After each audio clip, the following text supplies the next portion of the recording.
As a leader in the organization, you're the symbol of the organization for your department and company in everything you do with people that you meet both inside and outside your company. In this role, you may be called on to lead a team to represent the company for important external stakeholder meetings or presentations. We'll discuss some of the challenges involved in being an effective company representative in this episode.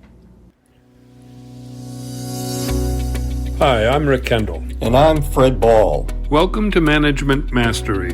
The purpose of these podcasts is to share what each of us has learned about good and bad management in our combined over 40 years of experience, both as managers and executive coaches.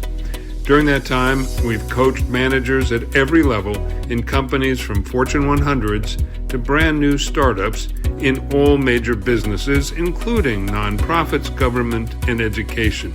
So whether you're just starting in your first management position or are an experienced manager looking to strengthen your management skills, we know our podcast will be valuable to you. If you're selected as a company representative, you must model positive and professional behavior consistent with the firm's principles and values. If you're leading a team representing the company, you must require the same of your team members. What are the types of presentations we are referring to? You might be called to present to a client or a vendor, interact with the media, or represent the firm at a conference or to recruit talent. And in all those cases, you can be very sure that the people on the other side will be very prepared. Whether during the interaction or afterward, you may be asked a number of questions about your company or the people in the company. You and your team need to be prepared. Now, to do this, you'll need full knowledge of the company, its history, its mission, and vision.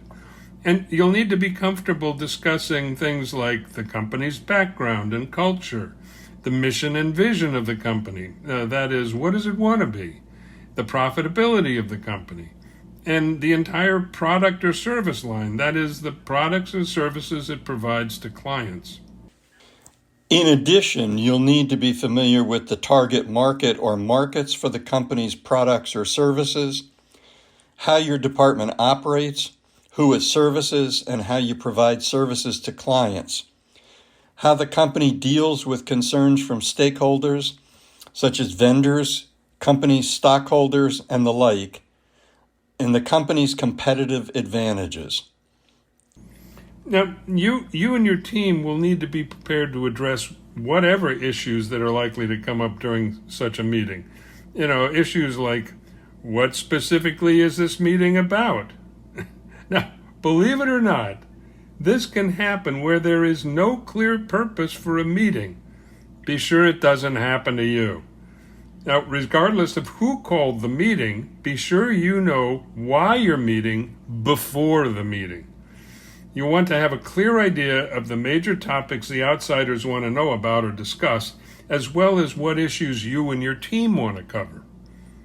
It's easy to listen to what Rick said. And then as a manager, if you've got a whole slew of things happening and you've got a meeting coming up, it's pretty easy to forget what he said. What specifically is this meeting about? And yet it's really important that you do that. We've all learned that lesson the hard way. Yep. You'll also want to anticipate what outcomes the outsiders may want from the meeting, as well as your company's position on those possible outcomes. You'll need to agree with the team on what other research do you and the team need to do in order to prepare for the meeting, as well as what part of the research each person will be responsible for. Again, as the manager, you want to involve the people on your team so that each of you is doing some part of it and it doesn't fall all the way back to you. Right. And no matter who you're meeting with, they'll want to know if yours is a healthy company that's growing and will be successful in the foreseeable future. they'll want to know this even if they don't specifically ask. It's kind of what you need to be communicating. Clients want to purchase products from a company that's well regarded and trustworthy. So in this regard, possible topics you should be prepared to cover include introducing the audience for your meeting to the industry and your company if they aren't already familiar with it, giving attendees a positive yet realistic view of your company, and clarifying any potential issue regarding the industry or your company.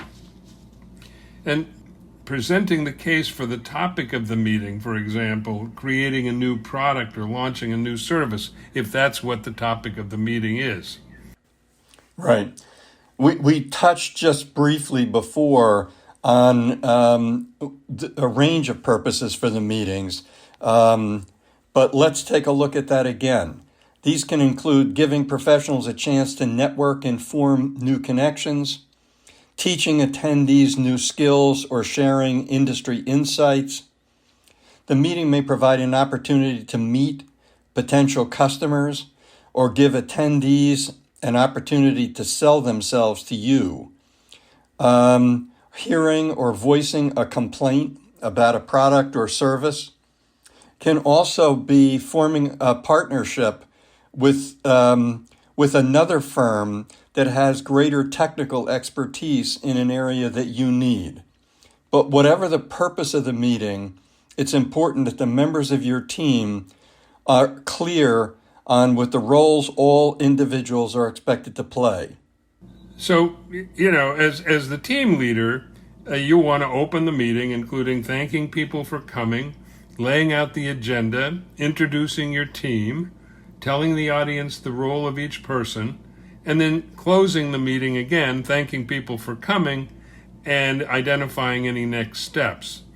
So you want to make sure each member of the team is assigned a role, such as product specialist or marketing or advertising, and so on.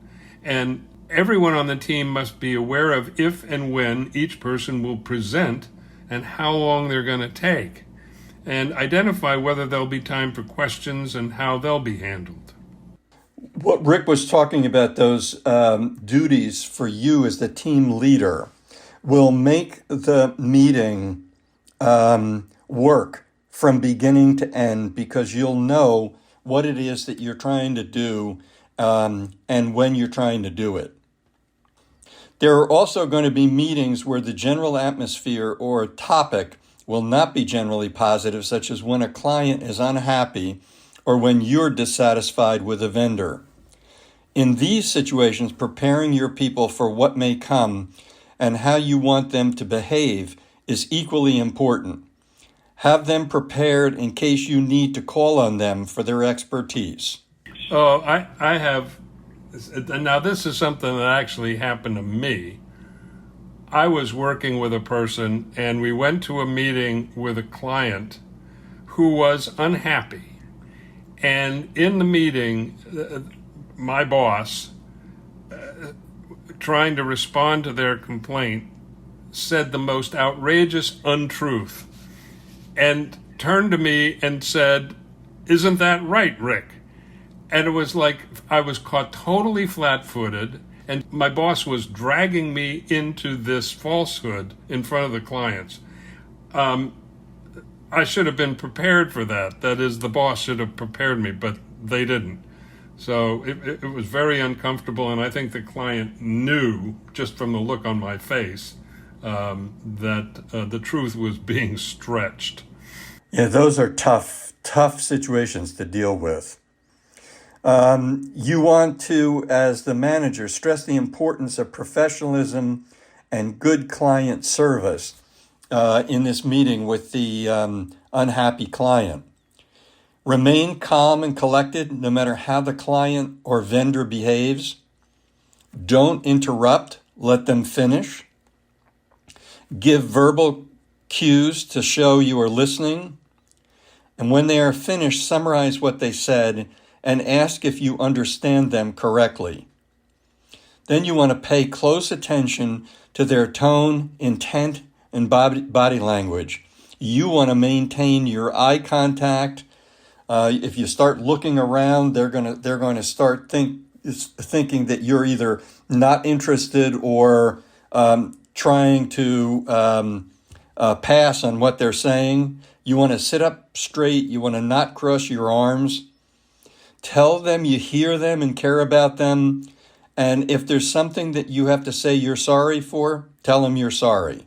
Yeah, and you just have to communicate professionally and with a positive view. I mean, it can be hard sometimes if you've got somebody across the table that's being unreasonable, but still, you want to identify the ideal solution that the client wants, and if you're not sure, ask them. And, clients will want fast service, but you may need more time, and if so, ask for time and explain why you need it. You may need to collaborate with others, such as your boss, so let them know that. And agree on when you'll get back to them. And map out and communicate the next steps. If the request isn't doable, then tell the client why you can't comply, and tell them their options to see if you can reach a satisfactory conclusion. Try to negotiate something so it's a win-win for everybody. If the request is doable, lay out the steps and the expected time frame so they know what's going to happen, and then thank your client again and tell them how much you value them as a client.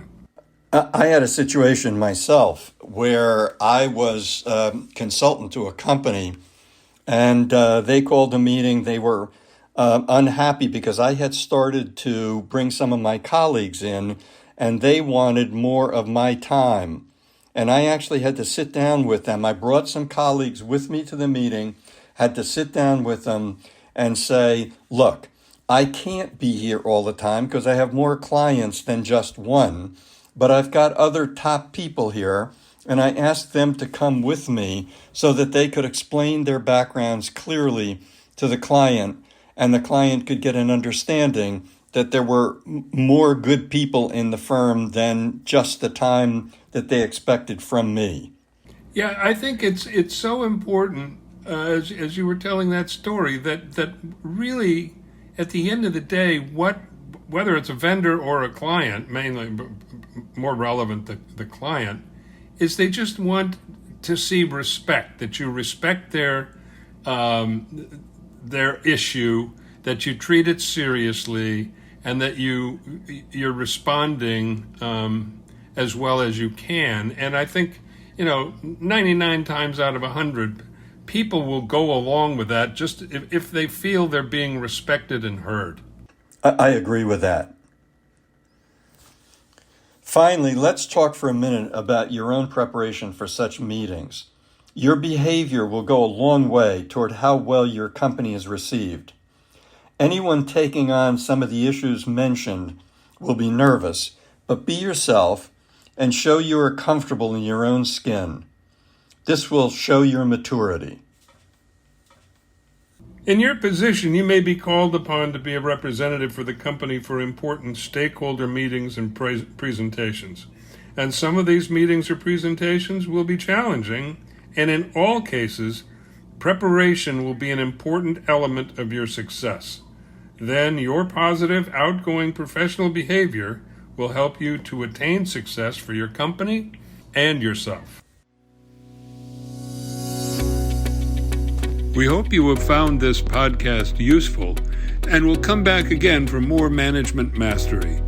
If you have any comments about this or any of our episodes, or would like to find out more about our other services, including one-on-one coaching and group seminars for managers, visit our website at careercoachclass.com.